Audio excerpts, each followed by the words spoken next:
That was good. How good was that? You like the one at the end? Yeah, thanks, Bill.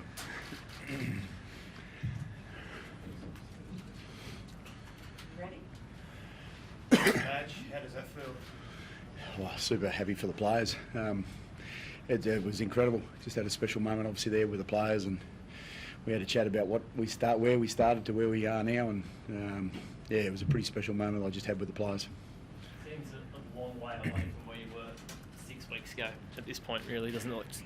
Yeah, to have the players, I guess, in Sydney, we planned that we were going to get a result there, and after sort of 6-7 minutes, whenever it was, the game sort of went sideways a little bit. And then to see the players back up from that and then go down to Melbourne and play the way they did and then have to fight like they did out there today, I've got a very special group of players. I know this is your first rodeo as a New South Wales coach, but you've watched Origin all your life. Like, as far as gutsy New South Wales wins go, from the position you're in Sydney, does this raise one of the gutsiest in your Yeah, well, look, I think it's probably up there, or if not, one of the best defensive performances. To have Queensland not score, they had to work really hard to be able to create that. And you look at the team that Queensland have, and they've got a lot of attacking weapons there, and the players just work really hard for each other. And the small parts of the game, the players know how hard they work for each other, and I think that's something there that I've definitely seen in this group, where what they're prepared to do for each other and for their state. Obviously, we had many discussions around how we wanted to look, and that's credit to the leaders of the group, and I must admit they're all leaders. They all had their input in how we wanted to be seen as a team, and the journey's just been great. They've obviously got out to the people of New South Wales, and we actually really, we definitely felt the people of New South Wales were really behind us in the way that you could hear the noise. And we went up to the Fairmont, and there's so many people up there that I can thank around bunkering down in that camp, and the Fairmont was incredible. The staff up there were amazing. And the players felt that, and I think they realised that they can do something pretty special in this campaign, and they've been able to achieve that. Jake, you're the third captain in New South Wales playing history to win a decider up here at Sunshine. How does that feel? Feels pretty cool. I'm just really excited for everyone. We just, I don't know, it was a lot of hard work that went into this whole campaign. You've got to give credit to Madge and all the staff, like the way it's a real good life experience for us all, and then everyone just bought into it, and just so much hard work into it. And then, I don't know, the way they went after the game today was just so impressive. Defensively, they were just outstanding. To keep Queensland side with that much strike to no tries was just incredible. And it's just, really proud to be a part of this great side, really proud to be the captain there. It's a highlight of your career so far? Oh, without doubt, yeah. Captaining the Blues to a series, especially winning a decider up here, definitely the highlight, yeah. How long do you stick with the chest for before you let it go? No, I won't stick it to him. He's won his fair share, and he's been pretty good too. So no, I won't. Obviously, he's a great competitor, and yeah. Madge, you spoke about keeping them scoreless before. Did you smell blood in the water when they got that penalty to Harry Grant, chose to take the two? Did you sense there was a weakness there, or they weren't confident that they could get it over the line? Not really, actually. I was actually so focused on my players and what we were going through. I felt at half-time, the way they came in at half-time, I was really confident. They gave me that, obviously off the back of what they were talking about. And, it's an Origin game. It's an 80-minute game. We probably didn't break open the game until, there was 10 minutes to go at the end, and, we was yelling down the mic saying, it's an Origin, so we've got to make sure that, and then it wound down the clock. But everyone, the staff, the players, we obviously spoke about, what it's going to take in this arena to be able to achieve, and, to everyone's credit, they were able to do it. Madge, can you talk about penalty goals? The first one that you kicked, or that Zach kicked, it was one of the most difficult attempts at a penalty goal you can imagine. Yeah. Can you? What was the thinking there? Well, Zach, I back Zach. He's shown he's faced a fair bit, I guess, early on in the season, and look how he's going now. And we had those conversations around what it might be that's going to take, and he talked about his goal kicking actually yesterday at the captain's run. So it's amazing. He's talked about it and probably visualised that, being able to do that himself. So to kick from the sideline the way he did, kept the scoreboard ticking over. And I think in that first one we could have played, but I had a lot of confidence in Zach and the way he's kicking at the moment. So we kept the scoreboard ticking. Now, you spoke about the special moment you just shared. What was the moment? What made it so special? What was said? What was the feeling? The playing group. I think the excuse me. Just probably the journey we've been on. I think that first game, definitely didn't turn out the way we thought it may have, I suppose. And you're in Sydney, you've got all your fans, and obviously circumstances there. You could feel the whole stadium probably sit down a little bit and think, this is an Origin. This is going to be really tough. And I actually saw signs leading into half time and after half time of how they fought really hard for each other, and that's what I've felt ever since I've been with the group. They've created a bond amongst themselves, and we've spoken about the past of what Steve Mortimer, Turvey did in '85, and I think that really resonated with this group, and they jumped on board. I think that was something there that was shown in the first game, and then leading into the second game, I was super confident in how they walked into camp and they had their heads up, ready to go, and it was actually really enjoyable. So that moment, I guess, that we had there in the change room was that they understand all the hard work that they've done to achieve that, but also too, I suppose, what they call it is the brotherhood of the team and the little areas that they did for each other. They're the special things, and players, they're the ones that know that. They feel that out in the field, and it was a hard game out there. The ruck was slow, and it was adjudicated both for the same teams, and you had to find a way to dig yourself through the game, and within 10 minutes to go at the end of the game, it could have gone either way. But the boys were able to create that, and someone like Jerome, he's obviously, everyone has their different perceptions on him. He's an outstanding human being, great family man, and the way he played and then broke the game open, and then obviously at the back end there where we sort of managed to break away a little bit. But it's an Origin, and we respect that, and I think that's something there that the players have shown right throughout their campaign, is that the respect they have for what they're doing and the people, and so they're building something now. Do they understand the In importance of what they've the achieved? first half, Madge, there was obviously a touch point in the first half when Camaro was sitting in Daly, obviously.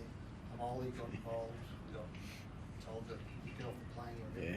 What was your view on that? Were you happy with how that was handled? Look, it is what it is, but I guess when you look at that moment, it's like Cam Murray's one of the nicest blokes, similar to this bloke, in the game, and he plays the game, to perfection.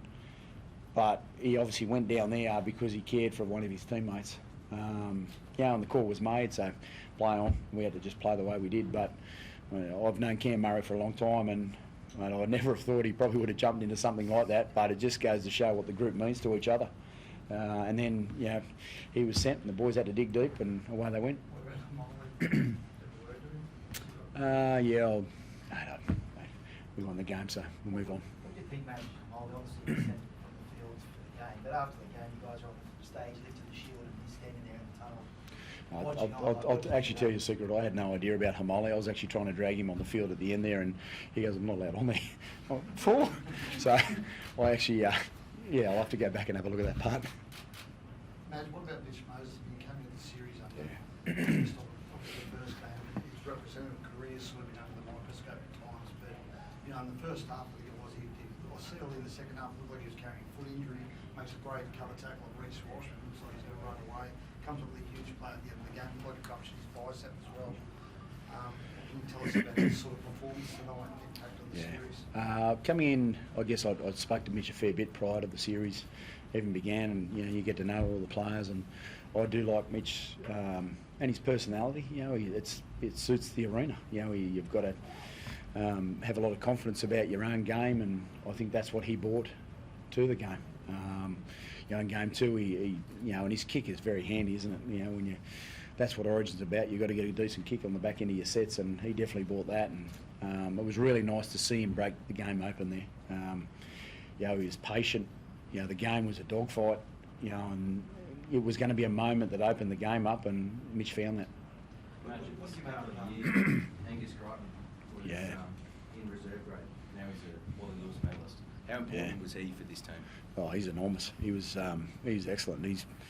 he's getting better and better now. I mean, I guess just goes to show in life that you can face a bit of adversity, but he's a great example of a player that went back and rebuilt, where he was at, and it's a real credit to him. I obviously had a bit of history with Gussie over the years with where he's come through as a young player, so I've known him quite well. And I guess you face a little bit of adversity, and he's one player that he's at the best of his game at the moment, but he's getting better and better. And he had a pretty handy character in Boyd Cordner, being able to be with him and the players themselves to be able to do what he's done. I think going to New South Wales have 4 series in 18 years is not great. The fact that you had a team that won so hard tonight, kept winning good scores, and did the way they did up here, What can that do for this group of players for the next couple of years and sort of set Blues up for a while? Oh, I think the belief of what this group is capable of is probably something there that's really special.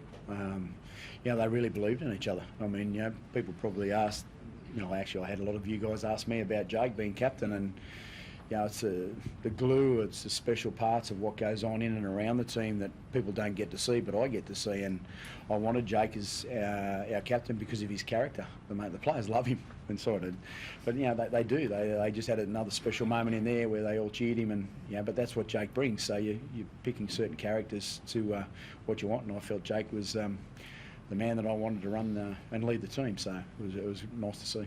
Madge, what about your fullback as well? It would have been tough with Teddy having everything that he's done for the state, but Dylan's come in and just done an incredible job the last couple of games. Oh, I think I said Teddy's a complete champion of the game, and he always will be. But he showed his champion character when Dylan was given the role, and it was a big for, I suppose, both of them really to have to go through what they did in that first game. And Teddy came in and he worked hard to do what Teddy does, and but I just felt it was probably Dylan's turn now to have a bit of a crack and to see Dylan play the way he did, and he's been doing that for years, hasn't he? And I guess Dylan now has had his opportunity. A lot of people in the game sort of said they've noticed the difference in your demeanour as an Origin coach compared to what you were like in Clubland. Is that something that you have done, or do you feel that is accurate? And how does this sit with you as an achievement in your coaching resume? Well, I haven't probably changed too much, but when you're at Clubland, the organisation's at a different stage of where their progression is, so you manoeuvre between that. And look, I guess right throughout my career, I've learnt many different things, whether it be at Clubland or at this space, and I've been fortunate to be able to. I've got to thank the Kiwis. They gave me a great opportunity, and we had some great times together that taught how to coach in campaign levels, but also too I've enjoyed my coaching at club level too. So I guess this, when you've got the best players in the game, it is subtly different. You've got players that just know exactly what they need to do, and those conversations that you have are just at a different level. To be honest, I didn't do a whole heap of coaching towards the back end of this campaign because the players take over, and that's something there that I like to do when you get the right playing group together. And the players, I mean, the last 2 or 3 sessions, they literally ran it themselves. And they led what we needed to do, and that's what I believe you need to do when you're at this level. So that's something there that they did really well, and Jake was the captain of that. Madge, we've been talking about the Blues record in deciders up here at Lane Park for the last couple of weeks. In talking with you and some of your players in the media in the last week or so, it seemed like this wasn't even discussed in camp, even though it was such a major statistical anomaly. Did you have anything on your mind, recognising that this was a huge challenge, maybe rugby league's biggest challenge? Well, experience, I guess, especially over the last sort of probably 2 years, has shown me that you can do what if you want to do, if you believe in it hard enough. And I think this playing group believe that they're capable of doing something special, and they did that. So wherever you play, depending on how the belief of the group is, that's the path that they can go. And we didn't really talk about the enormity of what has happened in the game because it's a new group, and it's something there that this group wants to build themselves. That'll go down in history. And we spoke about that. They've got an opportunity to be able to create their own history. And we've had special people along the way. In Steve Turvey Mortimer, like many of the greats, like the amount of greats that I've been fortunate to meet and talk to about what this space brings. resonated in the playing group. You know, we had Steve Waugh, so I probably have to thank Steve. You know, Steve Waugh and Mike Whitney come and have a bit of a chat to the players. I've had different people in Ray Atawi, and you probably have no idea who that is. And he's a very special human being, and he shared his story around, you know, where he was to where he is now. You'd probably shoot me for saying that, but you know, because you're very private. But there's so many people that you can thank along the way. But the boys jumped on board with the special people that have been around the team. In the sheds just then, did you recognise this achievement, and how did you recognise, you know, winning up here? We had a beer together. They just connected together, and they sung the song, and we've had a pretty special moment just in the change room, and I'll leave it at that. You know, they're in-house things that the players got to share themselves. Is that all good? Thanks, guys. Thanks. That's all, mate. Couldn't get a chat.